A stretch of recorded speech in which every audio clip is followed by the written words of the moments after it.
నమస్తే, నేను Prashanth. Kannappa hard disk అసలు ఏం జరిగింది, ఎక్కడ పోయింది, ఎవరు తీశారు అనే విషయాలు అయితే తెలుసుకుందాం. దీని గురించి అయితే మాట్లాడేందుకు ప్రస్తుతం మనతో పాటు సీనియర్ జర్నలిస్ట్ జయదేవ్ గారు ఉన్నారు. నమస్తే అండి. నమస్తే ప్రశాంత్. సార్, అసలు ఏంటి sir Kannappa hard disk story ఏంటి, ఎవరు తీశారు, నిజంగానే తీసారా లేకపోతే ఇదంతా ఒక స్టోరీ అనుకోవచ్చా, ఏంటి అసలు ఇది ఇంకొక ప్రమోషన్ భాగం కూడా అనుకోవచ్చా? మేబీ ప్రమోషన్లో భాగం అయ్యుండొచ్చు, కానీ అది నమ్మేలా కూడా ఉంది ఒక విధంగా. ఎందుకంటే ఈ మధ్యకాలంలో మనోజ్ గారు, విష్ణు గారు విషయాలు ఏవైతే వాళ్ళ కుటుంబ వ్యవహారంలో చిన్న చిన్న క్లాషెస్ వచ్చాయని సోషల్ మీడియాలో కానీ న్యూస్లో కానీ వైరల్ అయిందో, దాంట్లో భాగంగా మనోజ్ గారి యొక్క పిఏ, మనోజ్ గారి మేనేజర్లు చరిత అండ్ రఘు ఎవరో వీళ్ళిద్దరే హార్డ్ డిస్క్ని మాయం చేశారన్నట్టుగా పెద్ద గందరగోళం అయ్యింది. దాని మీద ఇండస్ట్రీ అంతా మాట్లాడుకుంది, అది తప్పు కదా అన్నట్టుగా. కానీ అన్ని పనులు అయిపోయి వాళ్ళకి పంపించిన గ్రాఫిక్స్ అవన్నీ సినిమాలో జతపరిచేసాము, అయిపోయింది అని కూడా అన్నారు. కాకపోతే ఒక కార్బన్ ప్రింట్ ఉంటుంది అనే ఉద్దేశంలో, ఎక్స్ట్రా కాపీ ప్రింట్ ఉంటుంది అనే ఉద్దేశంలోనూ వాళ్ళు కొరియర్ చేశారంట. ఆ కొరియర్ వీళ్ళ చేతిలో పడింది అన్నట్టుగా విష్ణు గారు మళ్ళీ నిన్న ప్రమోషన్స్ లో భాగంగా చెప్పారు. సో ఇలా చెప్పినప్పుడు కూడా చాలా మందికి వచ్చే డౌట్ ఏంటంటే, నిజంగా హార్డ్ డిస్క్ మిస్ అయ్యిందా, లేదంటే మిస్ అయినట్టు మీరంటే ప్రమోషన్స్ కోసం ఇలాగ హైప్ చేశారా అనేది కూడా చాలా. ఇప్పుడు నాలాంటి వాడు అనుకోండి, సినిమాని సినిమాగానే చూడాలి. అది ఎవరు చేసినా కానీ తప్పు కదా. హార్డ్ డిస్క్ అలా మాయించడం, ఏడిపించడం, బ్లాక్మెయిల్ చేయడం అది మంచిది కాదు. సినిమా నచ్చితే చూడండి, నచ్చకపోతే వదిలేయండి. అక్కడ మంచు ఫ్యామిలీ చేశారు, వేరే వాళ్ళు చేశారు, ఈయనకి ఎంత సీన్ ఉందా, అది తప్పది. ఇవాళ రేపు చిన్న చిన్న సినిమాలు కూడా నేషనల్ వైడ్గా రిలీజ్ అయ్యి ఆడుతున్నాయి. దానికి తప్పేముంది? ఆయన ఒక ప్రయత్నం చేశాడు. సినిమా హిట్ ఆఫ్ అట్ట మీ తర్వాత చెప్పండి, నచ్చకపోతే చూడటం మానేయండి. మీరెవరు ట్రోల్స్ చేయడానికి? నిన్న కుబేరాకి సంబంధించిన ధనుష్ గారు కూడా తమిళ్లో అదే అన్నారు, నా సినిమా వస్తుందంటే చాలు ముందు నుంచే బ్యాడ్గా ట్రోల్స్ చేస్తారు, మీరు ఎంత చేస్తే నేను అంత హైప్కి వెళ్తారని కూడా ఆయన చెప్తున్నాడు. విష్ణు గారు కూడా అలాగే అంటాడు. ఏది అబ్బని ఆపలేదండి. ఇవి ఎవడో ట్రోల్స్ చేశాడనో, ఇంకెవడో సినిమా చూడడం మానేశాడనో ఒకటి స్టార్డమ్ దిగిపోదు. ఎవడు స్టార్ ఎలా ఉంటే అలా నడుస్తుంది అంతే.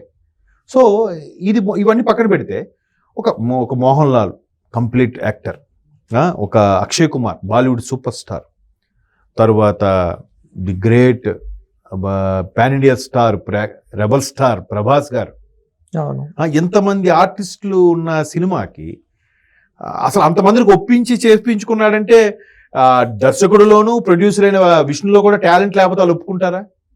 ప్రభాసే ఉన్నారు, ఇది ఇట్లా మళ్ళీ చిన్న చిన్న నేను చేయలేనబ్బా అంటాడు కదా. మరి ఎందుకు చేశాడైనా? ఇవాళ రేపు గెస్ట్ అపియరెన్స్, క్యామియో రోల్ అంటారు, అతిథి పాత్రలు, అట్లాంటి చాలా మంది చేస్తున్నారు, తప్పేముంది? సో అలాగ చేసి ఒప్పించగలుగుతున్నాడంటే ఆయనలో టాలెంట్ ఉంది, సత్తా ఉంది. ఇకపోతే హార్డ్ డిస్క్ మిస్ అంటారా? నిన్న ఆయన చెప్పిన ఎక్స్ప్లెనేషన్ నాకు కొంచెం ఇది ఒక ప్రమోషన్లో భాగంగా. ఎందుకంటే ఈ మధ్యకాలంలో సినిమా రిలీజ్కి ముందే ఏవో ఒక ఇష్యూ తెర మీదకి రావడం, దాని మీద వైరల్ అవ్వడం. ఇప్పుడు కమల్ హాసన్ గారు కూడా టగ్ లైఫ్కి ఆయన ఏదో కర్ణాటక వాళ్ళకి తమిళం నుంచే కర్ణాటక పుట్టింది, కన్నడం పుట్టింది అని అనడం పెద్ద ఇష్యూ అవ్వడం, హైకోర్టు వరకు కేసు అవ్వడం. ఇప్పుడు కర్ణాటకలో రేపు రిలీజ్ అవ్వట్లేదు అది. అంటే ఇది ఒక సినిమా ప్రమోషన్స్లో ఈ విధంగా సైడ్ యాంగిల్, రాంగ్ యాంగిల్లో తీసుకెళ్తున్నారా? నిజంగా వివాదాలు వస్తున్నాయి అనేది బిగ్గెస్ట్ క్వశ్చన్ కదా. సో ఇప్పుడు ఈ విష్ణు గారి చెప్పే మాటలు బట్టి కూడా మేబీ కన్నప్ప సినిమాకి హార్డ్ డిస్క్ మిస్ అయింది అనేది కూడా ప్రమోషన్లో ఒక భాగం అయి ఉండొచ్చు. కానీ గతంలో ఆ ఫామ్ హౌస్ ద్వారా మనోజ్ గారు ఏదో ఇష్యూ చేశారని ఛానల్లో చొరబడ్డానికి వెళ్తే ఛానల్లో తిరిగి మోహన్ బాబు గారు కొట్టడం, దానికి విష్ణు గారు వేదికపూర్వకంగా సారీ చెప్పడం, ఇష్యూ ఇవన్నీ జరిగాయి. సార్, నిజంగానే హార్డ్ డిస్క్ మిస్ అయితే అందులో ఉన్న ఏదో ఒక చిన్న క్లిప్ అయినా బయటపడి ఉండాలి, ఇప్పటికి పర్లేదు. అండ్ అదే విధంగా మంచు మనోజ్ గారు తీశారు అంటే మంచు మనోజ్ గారు టీం తీశారు అంటున్నారు కాబట్టి, సో మంచు మనోజ్ గారు కూడా ఇండస్ట్రీలో ఉన్నారు, అతనికి కూడా ఒక సినిమా వాల్యూ ఎంత ఉంటుంది, కష్టం ఎంత ఉంటుందో తెలుసు కాబట్టి అట్లాంటి చీప్ స్టిక్స్ ప్లే చేస్తారంటారా? నాకు అదే అనిపించింది, అలా చేయడం కరెక్ట్ కాదు. కాకపోతే క్లియర్ గా మనోజ్ గారు టీం అయిన రఘు అండ్ చరిత వాళ్ళే చేసిన పేర్లతో సహా చెప్పారుగా. దీన్ని ఎక్కడా మనోజ్ గారు అండ్ టీం ఎక్కడా ఖండించలేదుగా. ఇప్పుడు ఆ చరిత అనే అమ్మాయి బయటకు వచ్చి మాట్లాడలేదు, రఘు అని అతను వచ్చి మాట్లాడలేదు, మనోజ్ గారు కూడా ఎక్కడ ఖండించలేదు. పైపెచ్చు భైరవం ఆడియో ఈవెంట్లో దేంట్లో శివయ్య అనుకుంటే ఎటకారంగా అంతా శివుడే చేస్తాడు అన్నట్టుగా ఒక డైలాగ్ కూడా కొట్టారు ఈయన. దాన్ని విష్ణువుని ఉద్దేశించి, కన్నప్పను ఉద్దేశించి డైలాగ్ కొట్టారు అన్నట్టు కూడా సోషల్ మీడియాలో వైరల్ అయింది. సో అలాగా అలాంటి ఏవైతే వివాదాలు ఉన్నాయో చిన్న చితక అవి చినికి గాలివాన అయ్యిందేమో, అందుకే హార్డ్ డిస్క్ మాయం చేశారేమో అని కూడా డౌట్ వచ్చింది. కానీ నిన్న విష్ణు గారు ప్రమోషన్స్లో భాగంగా చెప్పిన దాన్ని బట్టి చూస్తే అంతా అయిపోయింది, బట్ వాళ్ళు కొరియర్ చేశారు. కొరియర్ చేసినప్పుడు వీళ్ళు తప్ప వేరే వాళ్ళతో పేరు కొరియర్ చేస్తారా? ఎవరు పడితే వాళ్ళు తీసుకుంటే అయిపోతుందా? ఇంపార్టెంట్ అది.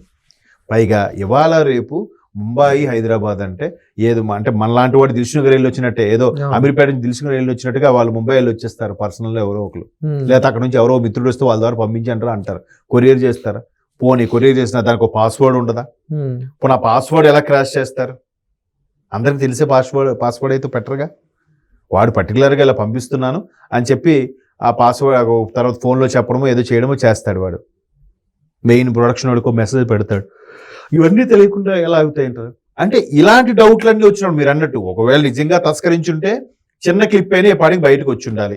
ఎందుకంటే మహేష్ బాబు గారిది చిన్న క్లిప్ ఏదో వచ్చింది రాజమౌళి గారితో, దాని పెద్ద ఇష్యూ అయింది. రాజమౌళి గారు అంటే టీం కేసు కూడా వేశారు. మరి అలాంటప్పుడు ఇది విష్ణు గారు ఎంత అయినప్పుడు కన్నప్పటి నుంచి ఒక శాంపుల్కి వచ్చిన బిట్టేని వదులుతుంటారుగా. ఒకవేళ మనోజ్ గారు అంటే టీం బ్లాక్ మెయిల్ చేసి ఉంటే మీరు అన్నట్టు ఒక చిన్న బిట్టేని వదలాలి, దాని మీద బ్లాక్ మెయిల్ ఎవరు మరి కాస్త దుమారం రావాలి. ఏం జరగలేదు. పోనీ ఎంత జరిగి ఆ ప్రాబ్లం లేదండి హార్డ్ డిస్క్ వల్ల అని చెప్పినప్పుడు పోలీసులు కూడా ఎక్కడ స్టేట్మెంట్ ఇవ్వట్లేదు. మాకు కంప్లైంట్ వచ్చింది, దీని మీద ఇన్వెస్టిగేట్ చేస్తున్నాం, ఎవరి మీద అనుమానం ఉంటే వాళ్ళు పిలిపించి మాట్లాడతాం అని కూడా అనాలి కదా. అలా కూడా ఏమనలేదే. ఎక్కడ పోలీసులు ఈ విషయంలో ఇన్వాల్వ్ అయినట్టు కానీ స్టేట్మెంట్ ఇచ్చినట్టు కూడా ఎక్కడ లేదే. చూడండి ఎన్ని రకాలుగా అంటే ఇటు డౌట్స్ వస్తున్నాయి. మేబీ అంతా కలిసి ఇప్పుడు మీరు నేను కొట్టించుకోవడం మాట్లాడుకోవడం కన్నా ఎన్ని అనుకున్నా వాళ్ళు ఒక కుటుంబం. ఇవాళ గొడవ పడినా వాళ్ళ మాట అనుకున్నా రేపు వాళ్ళంతా ఒకటే. మనమే పై వాళ్ళం. మనం ఇలాగా చెవులు రెక్కబెట్టి కళ్ళు ఇలా పెద్దగా చేసుకుని చూడాలి తప్ప ఏం చేయలేం. ఇదేంట్రా అప్పుడు గొడవ పడరు కదా మళ్ళీ కలిసిపోయారా అన్నట్టు. అంతే కదా. ఆ మధ్యకాలంలో ఇండస్ట్రీలో ఒక 2 ఫ్యామిలీలకి పడలేదు, వార్ అయిపోయింది, ఇంకా కలవరు అని కూడా అనుకున్నారు. ఏమైంది? ఏమీ కాలే. బయట అభిమానులు సామాన్య ప్రేక్షకుడు అనుకున్న ఉద్దేశాలు తప్ప అవి ఏవి కాదు. మీరు అన్నట్టు మనోజ్ గారికి కూడా సినిమా వాల్యూ తెలుసు, సినిమా కష్టం తెలుసు. ఎందుకంటే ఇప్పుడు మరి ఆయన ఎలా చేస్తున్నాడో తెలియదు కానీ ఆయన కెరీర్లో మొదటి సినిమాలు చూస్తే డూప్ లేకుండా రియల్గా చేసేవాడు. ఆయన చాలా కష్టపడేవాడు. నీకు ఒకట వేదం సినిమాలో అయితే రన్నింగ్లో వెళ్ళి ఆ సుమోకి గ్లాస్కి ఈయనే పడి కాలుతో తంతాడనమాట. రియల్గా చేశాడు ఆ ఫీట్ ఆయన. అట్లాంటి చాలా చేశాడు ఆయన. ఇదేదో కరెంట్ తీగ ఏదో సినిమాలు ఉన్నాయి కదా అటువంటి వాటిలో మనోజ్. సో అంత ఉండేది కాబట్టి ఆయనకు ఆ ఇమేజ్ వచ్చింది అప్పుడు. సో అటువంటి అంత కష్టపడి చేసినప్పుడు ఆ సినిమా ఎవడో దుబ్బుకెళ్ళిపోయాడనంటే అంత బాధ ఉంటుంది. సో ఆయన అలా చేస్తాడా అనేది కూడా క్వశ్చన్ మార్కే మీరు అన్నట్టు. సో మొత్తం మీద ఇది ప్రమోషన్లో భాగమా లేదంటే సినిమా నిజంగా వీళ్ళకి దొరికితే చిన్న బిట్ అయినా రిలీజ్ అవ్వదా? ఒకవేళ రిలీజ్ అయినా వీళ్ళకి అంతకి ఇది ఇప్పుడు వీళ్ళు కాకపోతే ప్రభాస్ దాన్ని రిలీజ్ చేసేస్తారుగా. పోనీ మీరు అనుకున్నట్టు విష్ణు గారికి ఆ స్థాయి ఇమేజ్ లేదనుకుంటే ప్రభాస్ గారికి ఉందిగా, అక్షయ్ కుమార్ గారికి ఉందిగా, మిగతా వాళ్ళ సీన్లోనే రిలీజ్ చేస్తారుగా, చేయలేదుగా. ఇది చెప్తున్నా నిజంగా సినిమా వాల్యూ తెలియదు హార్డ్ డిస్క్ దొబ్బేశారు అనుకునే వాళ్ళైతే.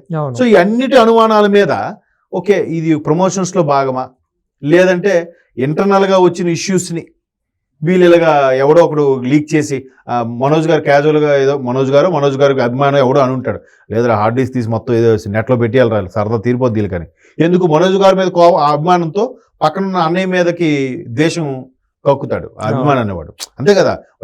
మా వాడు సినిమా ఇట్టేవాళ్ళు ఆడి సినిమా పోవాలరా ఇట్లా ఉంటుంది అభిమానులది. అక్కడ సొంతమా పయ్యా అని చూడరు.